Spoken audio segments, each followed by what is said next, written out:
So, good day as continuation or reporting of Alpha-7. So, I am your first reporter for Alpha-8. So, physical test for alcohol.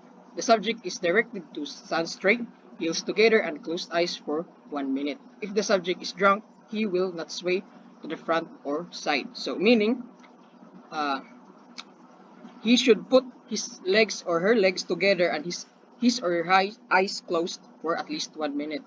So, if he's drunk or under the influence of intoxicating alcohol, he might be stumbled. Next. So number 2, ask the subject to stand with one foot ahead to another, so the toes of one foot ahead of the other uh, touches the heel. One of if he or she is drunk, he will either sidewise fall or sway. So meaning, as a police officer, ask the subject to stand one foot ahead of other toes. If he or she is drunk, the subject might possibly sway sideways or otherwise fall. Next. So number 3, let the subject bend down and pick up small object from the floor. If he stumbles, it may be an indication of drunkenness. So command the subject to bend down to try pick up some object in the sideway. If the subject stumbles, meaning it is an indication that he or she is drunk. Next, please. So number 4, let the subject pronounce the word truly rural and note slurring of speech when drunk. So if the subject is drunk, he can't pronounce well the word that is stated in number 4. Next, please. So, test for alcohol. So, alcohol blood test is widely accepted and directed method of determining the concentration of alcohol in blood. So, if there is 0.5% or less by weight of alcohol in a person's blood, meaning he is not under the influence of alcohol. So, if you have a 0.15 or more by weight of alcohol, meaning you are under the influence of intoxicating alcohol. Next, please. So, breath analyzer. So, a breath alcohol test measures how much alcohol is in the air you breathe out. So, the device used that measures to estimate how much alcohol in our blood. So, that number is known as your blood alcohol content. No? If you have 0.15 or less, you are not drunk or you're not under the influence of intoxicating alcohol, which opposites 0.15 or more, uh, which means kung you are under influence of intoxicating alcohol. Next, please. So, metabolism of alcohol.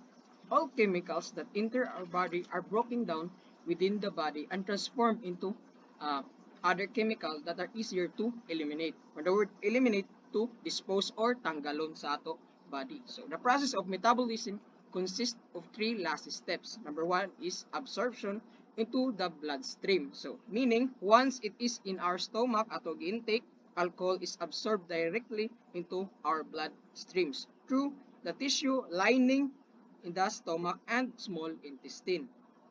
Number 2, distribution throughout the body. So, through our bloodstream. So, alcohol is carried to all parts of our body by blood circulation. And lastly, the word elimination, yung pagtatanggal ng alcohol sa ating katawan. So, through mechanism of oxidation and excretion. So, ato paano?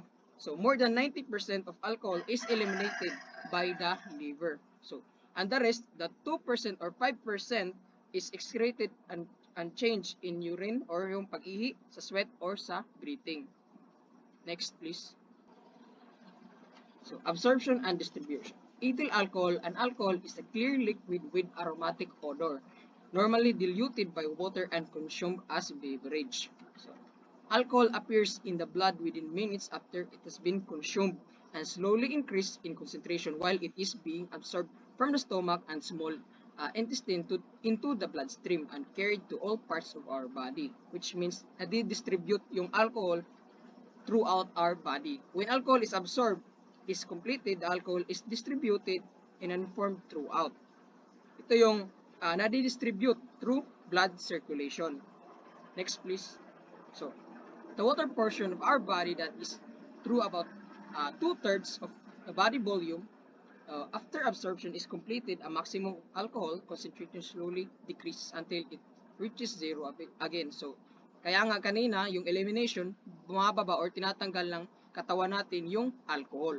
So, beer is absorbed more slowly than equivalent concentration of alcohol and water. Bakit nga ba? Kasi beer contains carbohydrates. So, alcohol consumed on empty stomach is absorbed faster than equivalent amount of alcohol taking when there is in a stomach. Note, no?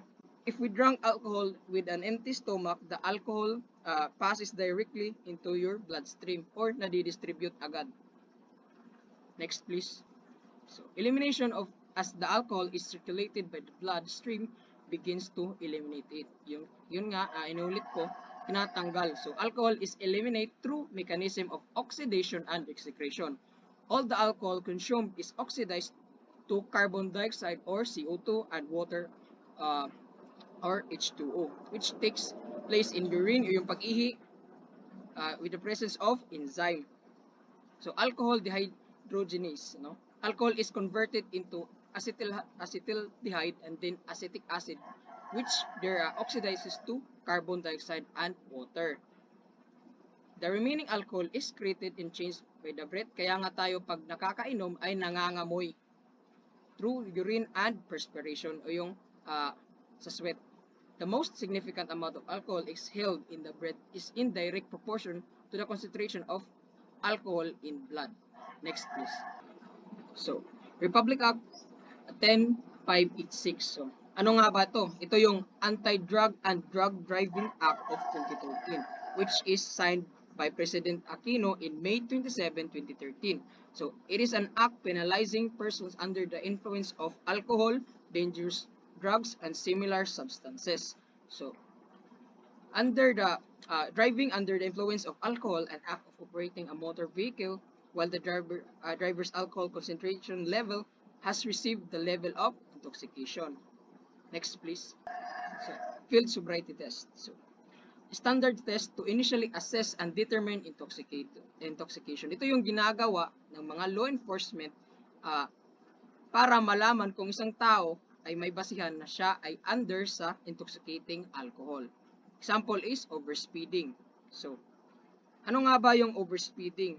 Ito yung pagpapabilis ng pagtakbo ng isang sasakyan na maaaring makasira or makapatay ng tao or makakos ng disgrasya. So, the penalty for overspeeding ranges from 1,200 to 2,000 pesos. Depende sa lugar. Next, please. Lane straddling. Ano nga ba yung lane straddling? So, this denotes the center of a two-lane road as the picture provided or marks the division between the lanes or multi-lane roads. It is always a reminder to stay in your lane. Kapag ang isang tao ay lasing, hindi niya na alam kung saan siya lilinya or yung anong assigned road niya. So, next please. Sudden stops. Sudden stops, if you notice that another vehicle is braking suddenly, yung biglang humihinto, keep your vehicle as far as away from theirs as possible upang maiwasan ang pagbubungguan o aksidente sa daan. Next please. Swerving. Ano ba itong swerving? So, swerving, the vehicle shifts from a lane to another or to turn aside from a direct course of action. So, sa Tagalog pa, ito yung pagliliko-liko, no? Parang walang straight line na dinadaanan. Ito ay may posibilidad na makakos ng disgrasya. Kasi nga, hindi niya sinusunod yung rule na keep always right when in terms sa highway. Next, please. So, poor coordination. So, poor coordination is mostly affects our motor skills when we are under the influence of alcohol intoxication, such as our eyes, hands, and foot coordinations when we are drunk. Ito yung mas delikado kapag tayo ay nagmamaneho ng sasakyan. Next, please. So, evident smell of alcohol in person's breath. So nakita ay nasabi ko kanina, through eliminations, lumalabas yung alcohol natin base na rin sa breathing. Kaya ginagamitan natin ito ng breath analyzer upang malaman kung isang tao ay under nga ba sa influence ng intoxicating alcohol. Next, please. So, if the driver fuels sobriety test, it shall be the duty of law enforcement officer to implement the mandatory determination of driver's alcohol concentration through the use of breath analyzer. So, a driver of a motor vehicle is involved in a vehicular accident resulting to the loss of human or physical injuries shall be subjected to chemical test or yung tinatawag na sobriety test. Next, please. So, refusal to subject oneself to mandatory test shall be penalized by the confiscation and automatic revocation of driver's license in addition to penalties provided. So, ito yung pag ikaw ay lumabag or ayaw mong pumayag sa mandatory sobriety test, you will be penalized for confiscation of your license. Next, please. So, penalties. Under the influence of alcohol which did not result to any physical injuries or homicide, there are 3 months of imprisonment and 20,000 to 80,000 pesos. So, next is with physical injuries. Ito yung nakakasakit ka na or nakadisgrasya ka na ng ibang tao. So, magbabayad ka ng multang 100,000 to 200,000 pesos. And lastly, kung nakapatay ka na hindi mo sinasadya or without deliberate intent, magbabayad ka ng 300,000 pesos na penalty. Next, please. So, kung non-professional driver's license shall be confiscated and suspended for a period of 12 months or equivalent sa isang taon. Pag professional license naman, it will confiscated and perpetually revoked for first conviction. So, kahit na first conviction mo pa lang ay it will perpetually revoke or matatanggalan ka na ng lisensya. Next, please. Death or injuries other than application of physical force. Thermal injuries or deaths. Deviation from normal temperature providing cellular or tissue damages. Exposure to secure cold will reset to frostbites, and exposure to high temperature will result to burning or scalding. Exposure to severe cold is not common in tropical countries like ours. The cause of death is attributed to decrease in dissociation of oxygen from hemoglobin into the red blood cell, resulting to decreased power of tissues to utilize oxygen. Exposure to extreme cold will result to production of frostbite or trench foot, consists of several stages or phases. So, hod sa ato na which is a tropical country, the Philippines, which is warm kay mas grabe ang exposure sa sun. Once na ma-expose kita sa cold temperature, ang ato lawas mabaguhan kay tungod dili kun anad so prone kita sa frostbites. So, ang oxygen sa ato lawas na nagflow, maapektuhan sab kay kung ang level ng hemoglobin nat na nagdayan ng protein pasingod sa red blood cells na nag-carry ng oxygen, kung dili ni makakuha ng sakto na oxygen para mo function ang mga cells or tissues, mubati kita ini ng kaluja or mag-apas kita sa ato ginawa, mapektuhan na ato breathing. So, kung grabe sa ba nato expose sa cold na temperature, ang nato skin maka-experience ng different na stages ng frostbites. So, these are the stages of frostbites. First phase, bleaching or pale color the skin due to vascular spasm. So, sa first stage ko no, like for example, ang ato hand, tumukuhan kita sa cold na temperature, mo makita nato na manluspad ini or sa lain na term mo, ini, manimas sa mo on first stage. So, sa second stage, erythema or red color of the skin, swelling or edema due to vascular dilatational and decreased capillary permeability. So, for the second stage, kay makita nato sa ato hand na there are red dots na na-form tungod sa katignaw. Sa third stage or third phase, there is a blisters formation. So, makita na natin ni sa ato skin na zaon na nagburot once na ato ni puson ang isuyod ng ini kay tubig. So, sa fourth phase, there is necrosis and gangrene of tissues. So, kung sa ato na lima, makita nato ini sa tip na nato fingers, which is ma-block siya, amora siya na luto. So, these are the stages.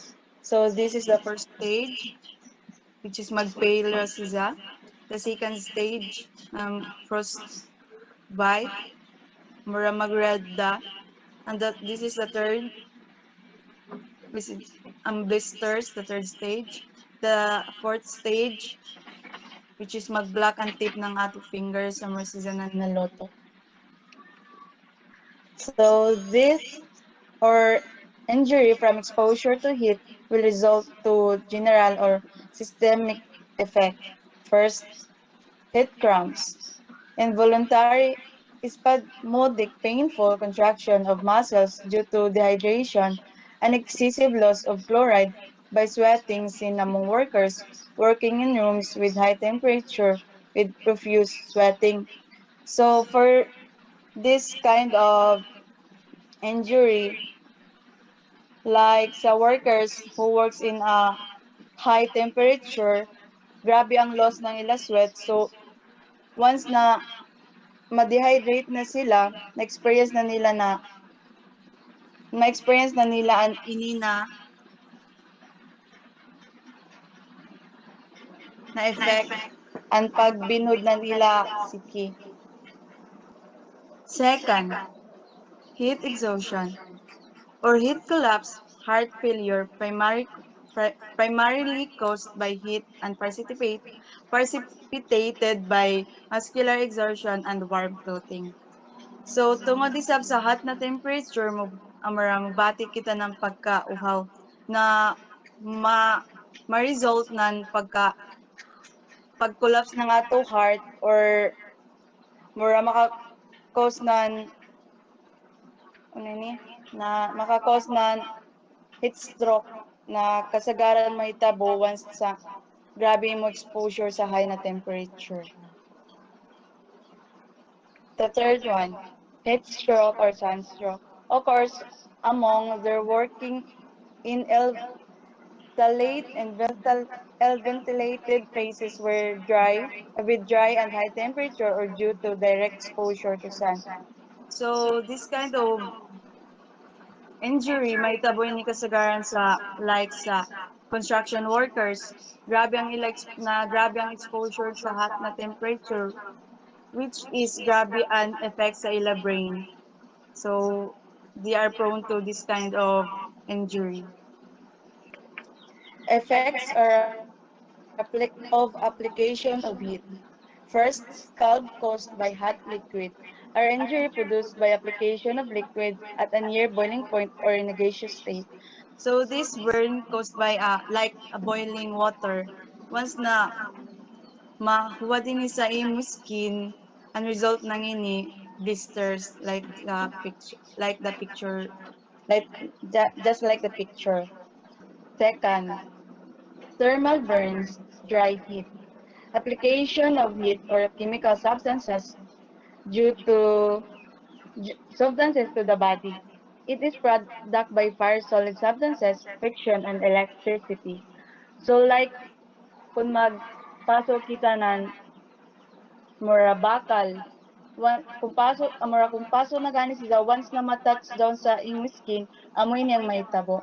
Lahi sa first one, which is mahimo siya ng blister, which is water and ilayom. This one is flatera. So, once na ini na klase ang imo burn, niabot na ini sa inner na mo na skin, which is the dermis.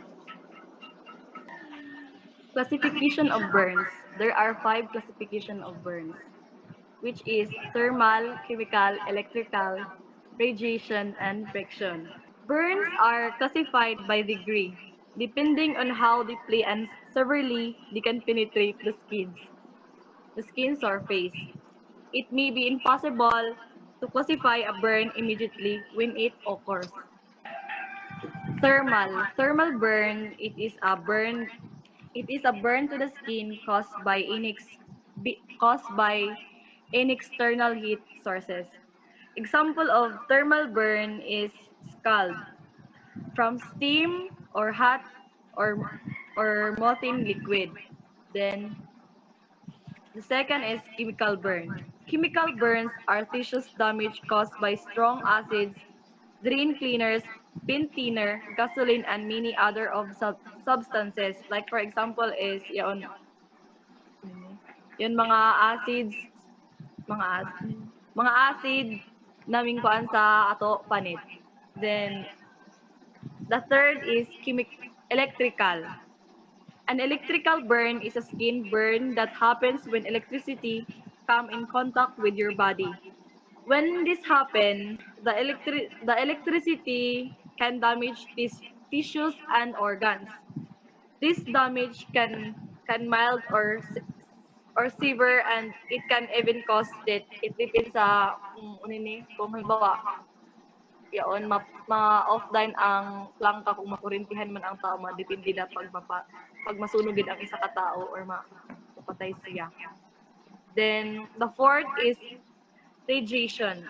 Radiation burn or dermatitis is common side effect of external beam radiation therapy to treat some forms of cancer. Ang example kadalasan ng radiation burn is overexposed of X-ray radiation, ultraviolet radiation. Then the last is friction. A friction burn is a type of abrasion that occurs when the skin rubs against another surface. It is also known as rope burn. Yan murag mag-rub ka gaya ng imong panit. Di ba may magkakosab siya ng heat. Then, despite the name friction burn, aren't really burns. But since friction generates heat, extreme cases can cause the outer layer of the skin to burn. Next, please.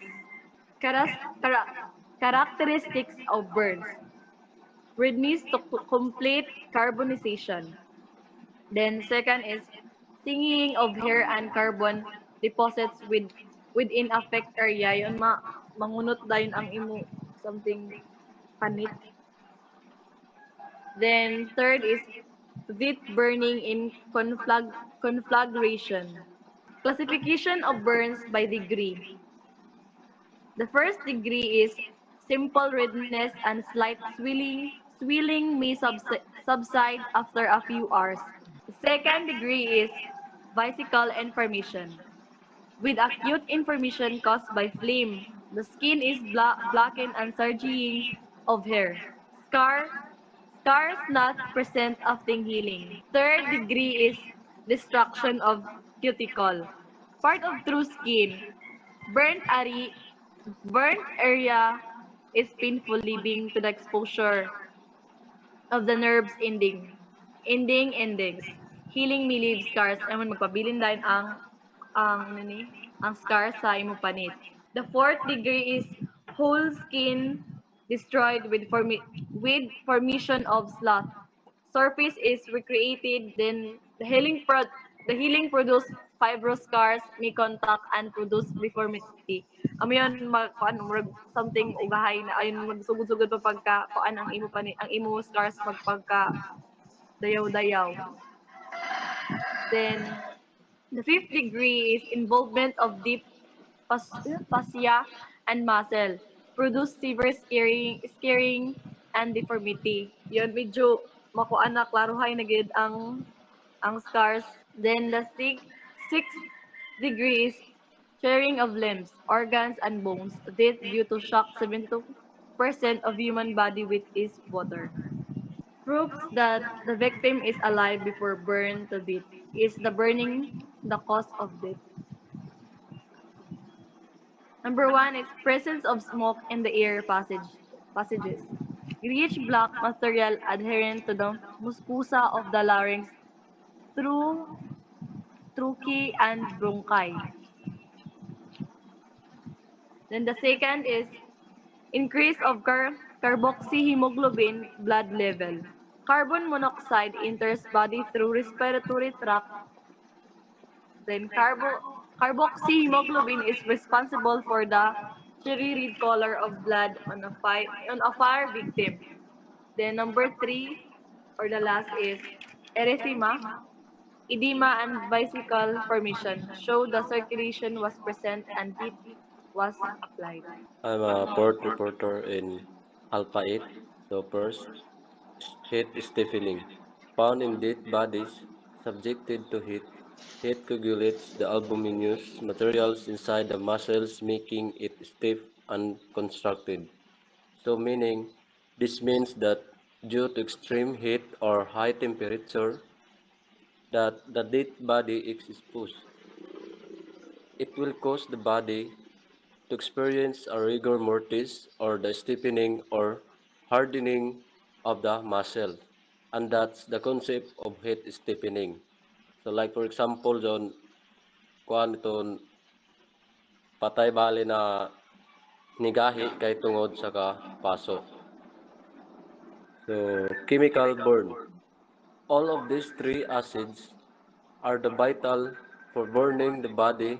This because it contains chemical that may react towards our body if ever there's direct contact happen and through the some change of color may occur depending on the chemical use. First is sulfuric acid. Most intense action causes considerable amount of destruction of the tissues with formation of a blackish brown slough. So, masabot ang mga sulfuric acid. Then, the second is the nitric acid, cause a yellow or a yellowish brown slough, spot of a yellow color seen on the skin. Third, hydrochloric acid as a destructive as a sulfuric acid or nitric acid. Produce a localized ulceration of red or reddish gray in color. So next please. Electrical burns. The main cause of the death is electrocution is shock. Electrocution is divided into three groups according to bolts. So electrical burns, first a person died to due electric shock that also causes the body to burn. The first is domestic voltage. This is the voltage of domestic line which varies from the country to country.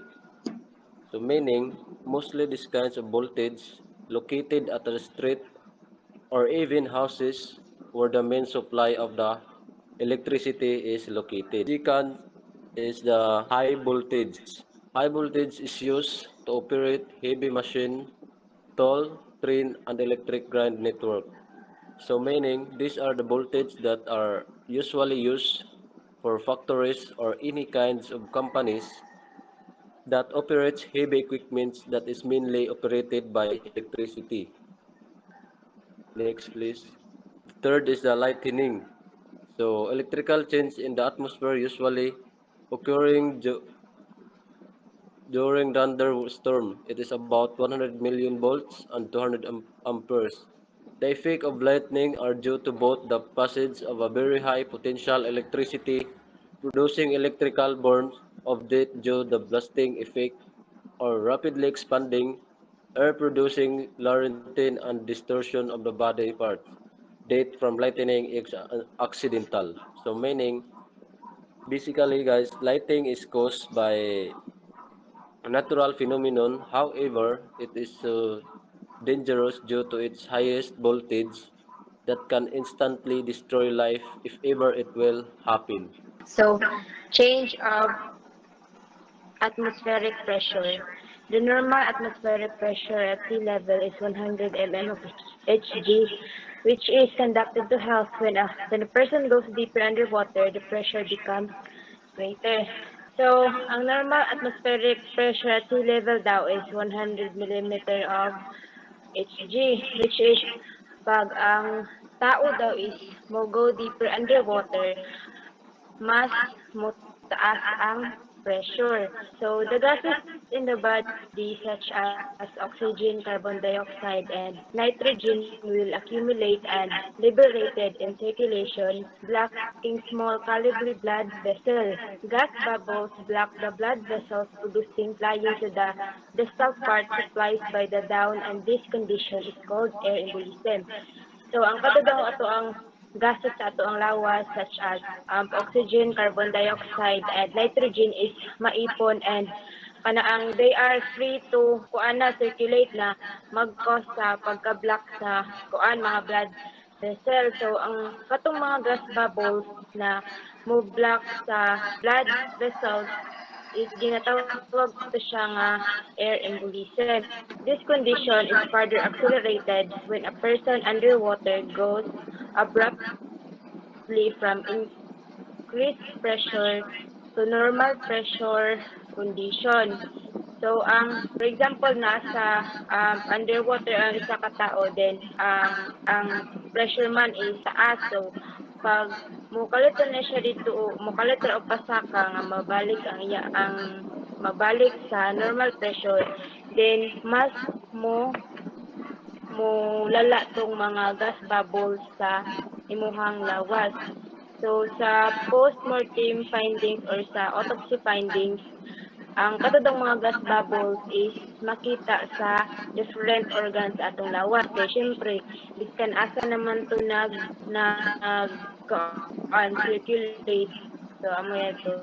When a person goes higher and higher in the atmosphere, the pressure becomes lesser and lesser, and the oxygen in the air becomes lesser. This condition is seen among mountain climbs. So, kabantay mo anang kuan mga mountain climbers o bisan kita nga pag naatas sa kana ang pinakataas is kanang maglisod na ta og ginhawa.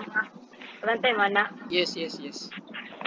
So, maong maglisod ta og ginhawa sa pag naatas sa pinakataas is because pag higher ang altitude, then fewer naalay fewer oxygen molecule. So, less lang ang oxygen mo nang maglisod ta og ginhawa. Next please. So, sa beta, sa mo lapot siya sa malapot siya sa paper pero mas tapos siya sa aluminum kung sa materials.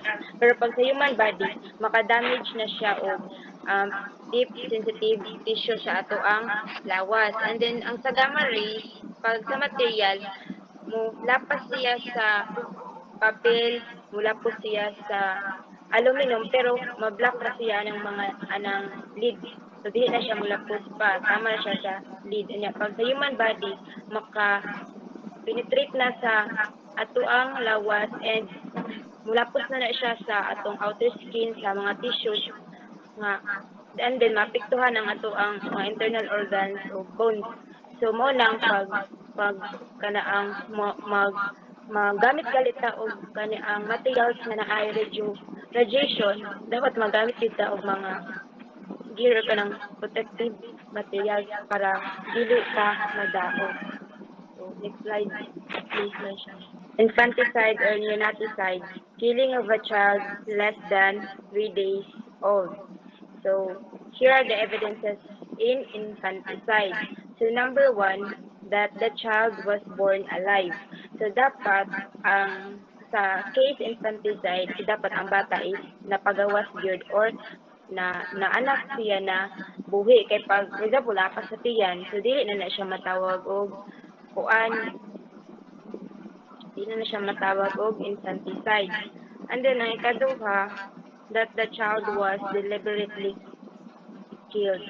So ang bata is giplanuhan gid pagpatay or kanang basta iyahang aw na siya intention nga patayon niya ang bata. And then ikatulo is that the child was less than 3 days old.